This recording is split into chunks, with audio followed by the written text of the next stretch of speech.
Hello everyone and welcome back to Sonic 3 and Knuckles on the SEGA Mega Drive. I am One Wild Sheep yet again, and thank God I did the intro successfully. It was my third attempt at doing this intro, believe it or not, folks. And yeah, this is the final part. This is the grand finale of the game, and welcome, ladies and gentlemen, to Hidden Palace Zone. Amazing looking stage.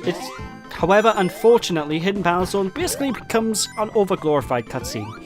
Because, well, now we're gonna go and meet up with our old friend Knuckles, the one that doesn't chuckle. And unlike Sonic. Wait, hold on. Well, basically, we're gonna fight Knuckles. Spoiler alert. And Knuckles the Echidna, as you can guess, isn't that hard an enemy. Because, basically, you can stun lock him like this. Basically, when you first see him, do a jump attack on him, do an insta-shield, and then stand in the center of the arena. When you stand in the center of the arena, he's going to continue jumping and gliding towards where you are, and just keep jumping and doing the insta-shield until he dies. And you're meant to be the protector of this island's emerald? Man, you suck. Of course, yeah, there's the Super Emeralds. This, folks, is where we've been getting the Super Emeralds, so technically we've been going to basically where we're meant to go the entire time whenever we go through the special rings, but then teleported back because we're like, whoa, we gotta get the shiny emeralds. Now, no matter what happens, though, Knuckles is going to try and stop Eggman from stealing a Master Emerald, and no matter what you can do, you cannot defeat Eggman here, unless you glitch the game. So basically, Knuckles gets put out of commission, quite interestingly. So what's going to happen? Well, oh no. Over here, Sonic. Actually, I always, when I was younger, I used to think of Knuckles of being Jamaican, because there's just purely because its description on the instruction manual gives him, I don't know, it says he likes those grapes and watermelons and all that sort of thing, and back me, I was a bit of a racist young child. I used to think that he was Jamaican all the time, so every time I saw Knuckles, I always pictured him with a, yeah man, Sanka, you dead? sort of voice, you know?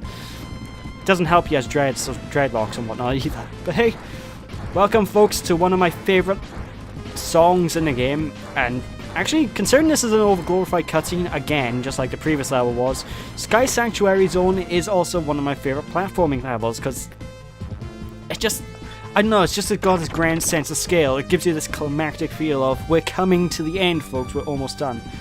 Now, if you go to a specific point and duck, Knuckles will actually give you a unique animation. No LP actually ever shows this off, where Knuckles will be like, ugh, go on without me. So being Sonic, you're like, okay, gotta go fast. Oh no. So yeah, just continue running across through here, and we're going to be introduced to a brand new enemy type, and there's only one new enemy really in this zone, unless you count the mini bosses we're going to be fighting. The Egg Robo, which is actually a good fan favorite badnik that appears throughout a couple of games in the series, not all of them. But he appears in one or two games, and I like him. I like the Egg Robo. It's really, I don't know, I just like his design. Although we do get, I think the next time we see Egg Robo is in actually Sonic R, so. Either way, I digress. It's just time to take on Metal Sonic using Eggman's old ball and chain. The old ball and chain. It makes sense to give you a bit of an enemy gauntlet from previous games, actually, because that's basically what the zone comes down to. Get through the platforming sequence, my dog gets excited by it as well, and we'll be fighting across mini-bosses that are literally bosses from earlier Sonic games. Of course, they're all being piloted by Mecha Sonic, which is one of my favourite metal robotic Sonic designs. I'm surprised they never brought back the old Mecha Sonic, because I like him. Of course, me, by here, I'm going to break this boss before you can see him on screen. But basically what this boss fight is, if you can tell by those balloons, this boss fight is actually the Metropolis Zone boss from Sonic 2. Yeah, I beat him before he even came on screen. But the same tactics that applied in Sonic 2 applies by here. Wait for the right time to jump on him, and just jump on him. Of course, he's made it a little bit easier thanks to the instant shield, and if you have super form at this point in time, you can use super form on him, so yeah. Fun times. Of course, those are the only two throwback bosses we're going to get in this world, because now we're going to move on up to the actual final segment of this world, where we're going to be fighting on against a unique boss, something new. Gasp! Of course, I do like the imagery, but there, like, you can only tell that I killed a bandit because I ran into the thingy, but there's actually a bandit that chases those little critters out there, and I don't know, small touches like that just give this game and this level a lot of flavour, I don't know. Anyway, time for us to face off with Mecha Sonic himself. Now, as you can guess, he does a lot of techniques that you would expect from a Sonic clone. He does a jump, he does a spin, and he does a slide dash that goes across the floor. And basically his moves involve bouncing on the floor, jumping into the sky and sort of spinning across, and just spinning across the floor. Well, just sliding across the floor really, he doesn't really spin, now think about it. And that's all she wrote. He's actually quite an easy boss fight. With or without hyper form, you should be able to take him on. No problem! Of course, as if you can guess by there, he isn't dead. He doesn't look dead, does he? He's just sparking up. Well, that's because, well, spoilers will happen. Well, what spoilers? Well, you'll see in the Knuckles playthrough. Legit, you'll see in the Knuckles playthrough. Anyway, of course, fortunately, we can defy gravity by climbing up this tower that's collapsing downwards. And fortunately, we're just about getting enough reach so we can actually jump on the final zone of the game, ladies and gentlemen. Welcome to the Death Egg Zone. And as you can guess, this is the hardest zone of the game. It's so filled with hundreds of traps, loads of contraptions, loads of areas where you need to be careful of your platforming. This is where the game's difficulty is just like, okay, you're now at the end of the game, alright? No more, no holds barred, we're getting everything at you. It's nowhere near as difficult as, say, Scrap Brain Zone. Oh god, that stage was actually difficult, so. Or the... Actually, I don't know, I think it might be a bit more difficult than the final zone of Sonic 2, but... Basically, there's a lot of tricks and traps in this zone you need to watch out for. The bandits are the most dangerous bandits yet. They can sort of shoot you off screen, and it can be a bit of a nightmare. But if you have the electric shield, a lot of the zone's traps you can basically completely avoid. So a lot of the traps are electric based. Electric shield absorbs electrical damage, don't you know? So you can literally stand on electric bits and you're not going to have to worry about them. Now, whenever going up on these conveyor belt platforms, every time you jump, the platform will actually change conveyor direction. So if you jump when it's moving left, the platform will switch over to move right and you'll start moving right. So be careful of that. And as you can see, there's lots of missiles in the walls, which are very easy to catch you off guard. Oh, missiles, they'll never catch me. I'm too fast for that. Oh no! I got hit! Seriously though, it's just a very track-based zone. I think it's perfect for a final zone. And I have to say, I love the background of this stage as well. Like, in most zones, you got lots of parallax scrolling and lots of detail in the environments in the background. Parallax scrolling basically meaning multiple layers in the background, so it makes things seem like you're going fast. But in this zone, it's just one static image with a bit of an animation to it. Now, I like this because it gives you the sense of this zone is freaking huge. Like, that's how... in everywhere else, you can literally see progress as you look in the background. In this zone, you don't see any progress as you're going through. It just gives you a sense that Eggman really outdid himself when he's building this giant monstrosity of a machine. And of course, normally I would shout to myself for turning hyper at such a time like that, but let's face it, I needed to, otherwise I'd lose my rings. And I'd much rather lose my rings slowly as opposed to lose them all in one go. So yeah, that's my point and I'm sticking to it. Now this room by here is actually quite annoying because it's a switch puzzle. Oh, the joys! I love me some switch puzzles. In Zelda games, not so much in Sonic games. But basically, as you can see, I'm in a bit of trouble by here. What you want to do is hit the 3 lights at the first top part of this, and then go down the bottom end and hit the 3 lights on the bottom end. Unless you're me, and I was actually cursing myself at this point. Whoa! I just want to get down there, man. There we go. Okay. So yeah, just hit the 3 lights on the top, then hit the 3 lights on the bottom, and it'll allow you to progress. That's basically all she wrote for that part of the stage. It's a nightmare figuring out when you're younger, because when I was younger, I just sort of flailed about in the air, going, what do I do? I don't know what I'm doing. I was actually stuck in that section of the stage longer than I was stuck on the Barrel of Doom, as everyone likes to call it. You know, that barrel in Carnival Night Zone that everyone seems to get stuck on. Me included, but like I said, I never got stuck that much as a kid because I just sort of cheesed my way through it through some miracle. Anyway, time for a boss fight we're going to cheese. Now, for this boss, basically he's a giant eyeball. His weak point is the actual eye itself. What you're going to want to do is simply wait for all these things to pop down normally, and then boop him in the eyes. And that's phase 1. Now he's going to have a phase 2. Now what you're going to want to do is actually spin dash to the sides of the screen when he's actually spinning his blades and shooting his laser beam. When he's... Basically, whenever he shoots his laser beam and finishes shooting his laser beam, you're going to want to hit him. Then move across to the other side of the screen again. And that's all she wrote. Boss fight, fairly easy. Granted, I was hypersonic, and it does take a lot longer to beat that boss fight when you're not in hyper form. I tell you that much. Oh, I tell you that much, mate. Anyway, it's time to get moving into Act 2 of Death Egg Zone. Oh boy. Tails, you idiot. Why did he do that? You're on your own yet, Sonic. Bye. Jesus. Anyway, Act 2 of Death Egg Zone, just as perilous as the first act, and if not more so, because now we're introduced to the new gimmick of the stage, which is running on the ceilings. Gravity can be, modified in this zone, so be very careful. Your controls will stay exactly the same, so still down will duck and up will still look up. It's just Sonic will be upside down while doing these things, so don't worry about the controls reversing. They don't do that. It caught me off guard when I first played the game, and I used to think it would, but yeah, there you go. But of course, needless to say, just be careful of all these missile packs. And again, I love the background by here. It just, you can see the planet Earth, and even though it's just a static background, it does give you that sense of scale. It gives you that, whoa, this place is huge, man. Or in this case, the planet's huge, whoa. Because now we're basically on the outside, and how is Sonic breathing? I have no idea. He can breathe in space, so you can in all the games. I don't understand it personally, but hey, I don't know. Mario can breathe in space too. So can Luigi.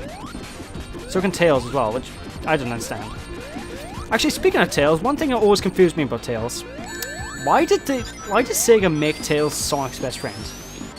Now, cue me out of this if you wonder what the hell is he talking about. Seriously, why did they? Because if you think about it, Tails is a fox. Foxes, by habit, eat hedgehogs. They're actual predatory enemies. So why... What? But then again, Sonic... Maybe there was just a oversight on Sega's part for that, because, well, it's a kid's game for one thing. No one cares. And for another thing, like Yuji Naka thought hedgehogs couldn't swim, which is the reason why Sonic can't swim. For the record, if you're wondering, hedgehogs can't swim, so don't worry about that. At least I think they can. Yeah, they can swim, what am I on about? Anyway, onwards we go, onwards ho. But just think, if Yuji Naka did a bit more research into hedgehogs, just think about it, we'd have a Sonic game where you can swim through the water. Of course, then again, he'd probably just say, oh yeah, Sonic just sort of doesn't swim. He's like a only of his kind and he can't swim. Why? Because we can't be bothered to do swimming controls. And you probably would have got away with it then, because, yeah. I don't know, I'm talking absolute rubbish, but we're literally on the last stretch here. Anyway, you're going to see these little bluish posts from time to time. Whenever you spin into those, well, you don't need to spin into them. Whenever you go nearby them, basically, you start revving up and you go through this loop-de-loop of craziness. Now, this loop-de-loop of craziness, for the most part, you don't even need to go through them. You can actually skip them if you want to go through areas quicker. Like, that was quicker to go through here by skipping that loop-de-loop post by going through it. But going through it gives you a nice cinematic view of that one sprite in the background that acts as a background. Either way, it's up to you how you play a game. I'm not gonna tell you how to play a game. Ain't no backseat gaming here on my channel. Unless a YouTube commenter doesn't like the way I'm playing. In that case, there will be backseat gaming because he's commenting, and I can't do anything about comments. Except piss him on about them. Not that I've had any negative comments, which is a plus. But anyway, when you're on this platform by here, be careful because, like I said before, jumping on the platforms like that will change the direction. And if you jump on that platform, Tails will sort of also count. So if you jump on that platform and Tails jumps on that platform, the platform will change direction twice, so just keep going the same direction it was originally going. It's kind of a nightmare. Anyway, time for the boss fight of Act 2 of this zone. And what you're going to want to do is basically use these teleporter beams to essentially spin dash and attack this giant thing. Use the teleporter beam to shoot the thing into the air, and also you can use the teleporter beam, which will replace gravity, which will allow you to shoot the spike things that he's throwing out to them as a weapon against him. And for the most part, that is basically how the cookie crumbles. It's not that difficult boss fight at all. Kind of tedious if I'm perfectly honest, but them's the breaks, I guess. But basically, if they're upside down on the floor you're on, you can spin them into the guy, and if they're not upside down, well, you have to teleport to hit the guy with them. That's all there is to it, and god damn it, my rings, my beautiful rings. Oh no. Why? But that's basically it. That's all she wrote. Easy boss fight. Takes its time to get beaten. That's all I can say about it. But with that, that's the boss fight over and done with. So now it's time to move on to the final boss himself. And if you're wondering why you're seeing the title screen of the zone again, is simply because I died to this boss fight twice. The first time was Tails' fault, and the second time I was an idiot. So basically, yeah. In this boss fight, basically to start things off, he's going to slowly meander towards you. And if you move too far to the left of the screen, nothing will happen. Really is an invisible wall, so don't know why I'm saying that. But the best tactic I feel to beat this boss fight is wait for him to fully come on screen, then do a spin dash right in between his two hands. Now doing so will do a massive amount of damage to both of his hands and allow you to, well, basically, take him down. You can also do it from the middle of his hand by here as well, which I don't recommend so much because it's a lot easier to really hit hurts, but you can do it if you want. Like, I'm being risky, so I might as well. And yeah, this boss fight is actually quite easy, assuming Tails doesn't screw you over. Because if Tails hits the boss will have invincibility frames, which means if you try to hit the boss when he has invincibility frames, you're going to go through the boss and die. Because this second phase of the boss fight, as you can see, there's an invisible wall on the boss, and like I said, Tails can hurt the boss as well as you can. So just be careful and hope to god Tails doesn't ruin your mojo. What he's going to do is, basically you hit his nose. I almost got killed there because of Tails. And he's going to open up and charge up the Master Emerald as an energy beam attack. Then he's going to shoot out a flamethrower and rinse and repeats the same tactic through and through. This boss fight is really easy, really short. You shouldn't have too much of a difficulty trying to beat him. Says me, who did have a difficulty beating him. But that's beside the point. Anyway, Eggman's going to pop up now with the Master Emerald, so now it's time to take him on. Now you do need to kill Eggman in this section, so just keep running forward, slowing down whenever you get close enough to him, and then continue running forward and just booping him as much as you can. Also, if you want to try and get momentum back, you can also try and jump, because I don't know if it works, but I hear that jumping gives you a slight bit more momentum whenever you use it when you're quite slow. Not sure how true it is, but I've always felt it is. It's like that, so I always jump. But yeah, there we go. There's Eggman defeated, but is that the end of the game, folks? No, it's not. Welcome, ladies and gentlemen, to the final zone of the game, the Doomsday Zone. This is basically an obstacle course where you can control Hypersonic or Supersonic, and is only available to play if you have the 7 Chaos Emeralds or the 7 Super Emeralds unlocked at this point. And the music in this zone, oh my god, they are amazing. It is amazing. Basically what you have to do is avoid all these giant rocks that are in space and collect as many rings as you can while avoiding missiles and everything. Now you can't get hurt and lose rings by getting hurt in this boss fight, so that's a bonus. But, big but, you do have a time limit, because normal supersonic tactics still revolve around, this supersonic still operates the way it normally does, whereas rings will slowly deplete. So take your time, get as many rings as physically possible. Following the path I'm going is actually pretty good, because this gives me quite a few rings, more than enough to beat the boss with, I feel. But yeah, for this first phase of the boss fight, it's just going to continue shooting missiles at you, and if you can't tell, the gameplay mechanics have changed slightly, so now if you press A, B or C, instead of jumping or going to a sprint dash, you'll actually start boosting off at maximum speed. And if you press up and down, you can actually go up and down. You need to just basically fly across the screen and try and aim his own rockets back at him. Watching out for his tiny little Mega Man lemons, because, well, they hurt. No wonder Mega Man relies on these things so much, Jesus. But yeah, just be careful of him overall. The boss fight as a whole is actually not that challenging. I usually go into like a counterclockwise motion and lower his missiles back at him this way. And it usually tends to work, so yeah, just sort of rinse and just follow my tactic basically. Seriously, this is really climactic, and with that boss done, there's still not the end, because now we got another phase of the boss fight, which is arguably the easiest phase of the boss overall, so what I recommend is just staying in the middle-ish part of the entire arena where you fight the boss and wait for him to pop up. If you're in the correct spot, he'll be pretty much middle-ways to you. And what you're going to want to do is literally fly forward as fast as you can and just hit him. And hit him a bunch of times, and that's literally all he does.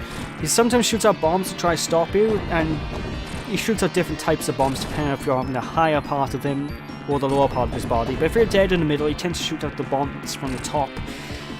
And just keep blasting him. Seriously, that's all she wrote. This boss fight is easy. There we go. We have completed Sonic 3 and Knuckles. Phew. Of course, the LP isn't over and done yet. We got another character to beat it as. But for now, I think I'm going to have a small... I'm not going to have a break from this LP. What am I on about? Why you have a break for this LP? I might as well finish it all off in one go. At least I keep having content regularly coming out that's different, so... But yeah, look at that. Now this ending is a little bit different if you play as Sonic alone. No, Sonic alone. If you play without the Chaos Emeralds, it basically ends the same way, but you don't have the final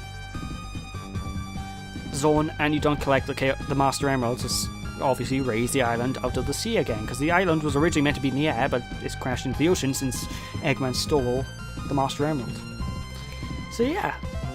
And also a slight difference between the ending is if you beat this game with all 7 Super Emeralds as opposed to 7 Chaos Emeralds, the Master Emeralds start glowing a little bit brighter. Look at that, isn't it magical?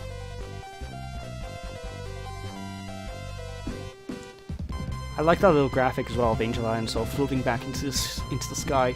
And get used to seeing this thing fall, by the way, folks, because yeah, it's going to be falling again in a different game. True story. There we go. Off we are. There's Knuckles in second. Where is he? Knuckles? Knuckles! Knuckles! There he is. And we brought peace back to the island. And with that, folks, that has been the end of the game. So in closing, the Sonic portion of Sonic 3 and Knuckles, I love it. I love this game through and through pretty much. I'm kind of iffy with the Sonic 3 portion, as I said during my actual playthrough of the Sonic 3 portion of the game, because half the zones in that game are pretty bland and they're pretty boring, but the second half of the game really makes up for it. The Sonic and Knuckles portion just blows it out the water. And of course it adds a bunch of bug fixes as well. Like, I don't think the loop issue I have in Sonic 3 happens as much when it's locked on to Sonic 3 and Knuckles, so there's a plus. So with that, folks, I'm going to call it a part here. I'm going to leave you guys with this fantastic credits, and I'll catch you all next time when we tackle the Knuckles playthrough of the game. So thank you all for watching, hope you all enjoyed. Don't be sheepish, people, and I'll catch you all then. Bye!